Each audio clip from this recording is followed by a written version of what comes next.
ব্রাহ্মণবাড়িয়ায় OMS কার্যক্রমে ব্যাপক অনিয়মের অভিযোগ।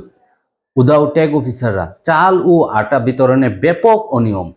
খাদ্য অফিসের যথাযথ তদারকি না থাকায় ডিলাররা নিজেদের ইচ্ছেমতো কার্যক্রম পরিচালনা করছেন। অভিযোগ রয়েছে কর্মকর্তাদের দুর্বল মনিটরিংয়ের সুযোগে সরকারি পণ্য খোলা বাজারে বিক্রি করে দেওয়া হচ্ছে।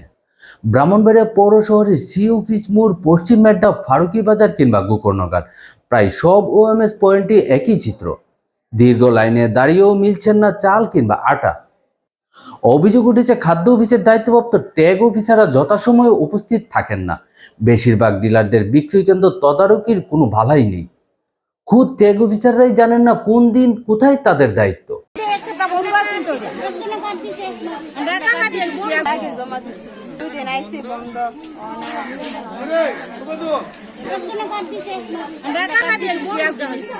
নিয়ম অনুযায়ী সকাল 9টা থেকে বিকাল 4টা পর্যন্ত পণ্য বিতরণের কথা, কিন্তু সরজমিনে দেখা যায় বেলা 11টা বাজতেই মালামাল শেষ অজুহাতে দোকান বন্ধ করে দিচ্ছেন ডিলাররা।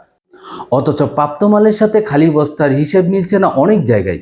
অভিযোগ রয়েছে এসব চাল ও আটা কালোবাজারে বিক্রি করে দেওয়া হচ্ছে। ভোক্তারা জানান 15 দিন আগে জাতীয় পরিচয়পত্র জমা দিয়েও পণ্য পাওয়া যাচ্ছে না। আবার কোনো কোনো ডিলার সপ্তাহে একদিন করে 5 কেজি চাল ও আটা গছিয়ে দিচ্ছেন। জেলায় মোট 16 জন ডিলারের মাধ্যমে প্রায় 50,000 নিম্নবিত্ত মানুষের এই সুযোগ পাওয়ার কথা থাকলেও অব্যবস্থাপনা বেচতে যেতে বসেছে সরকারি এই উদ্যোগ।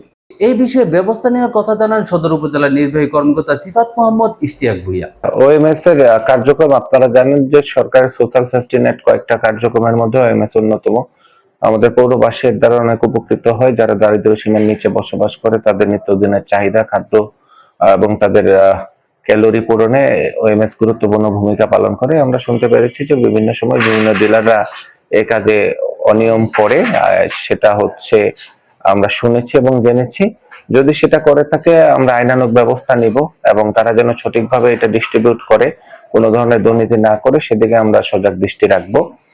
ব্রাহ্মণবাড়িয়ার সকল ডিলারকে ইতিমধ্যে সতর্ক করা হয়েছে যেন সরকারি সোশ্যাল সেফটি নেট গুলা যেগুলো আছে তারা যেন সুষ্ঠুভাবে পরিচালনা করে এবং সরকারের যে উন্নয়ন কাজ এবং মানুষকে দারিদ্র্য সীমা থেকে বের করার যে প্রচেষ্টা সেটা যেন অব্যাহত থাকে। জনভোগান্তি কমাতে ওএমএস কার্যক্রমে স্বচ্ছতা ফিরিয়ে আনার পাশাপাশি নিয়মিত তদারকির দাবি ভুক্তভোগীদের।